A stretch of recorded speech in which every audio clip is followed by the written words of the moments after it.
Hello everyone, it's me Elise, and in today's video I'll be showing you guys how to show offline on Instagram application in iPhone 2024. This is a short video, so let's get started. So firstly, what you want to do is make sure that your Instagram is installed, updated, and logged in into the proper account in your iPhone. So click on the Instagram application, and on the top right, click on the three lines.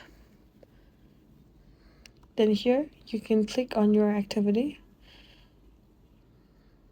and here you can see all the different things that is there in your activity, but we do not want to go here. We need to go back, then click on account privacy, and if you turn on private account, then creators cannot, then account will be private. That means that people will not see if you're online or offline. But if your account is public, then they will always be able to see your online status. So this is a quick and easy method on how you can keep your offline mode in Instagram. I hope this video was helpful. If you like this video, please be sure to like, comment, share, and subscribe. It's me, Lee, signing off, and I'll see you in the next one. Thank you guys.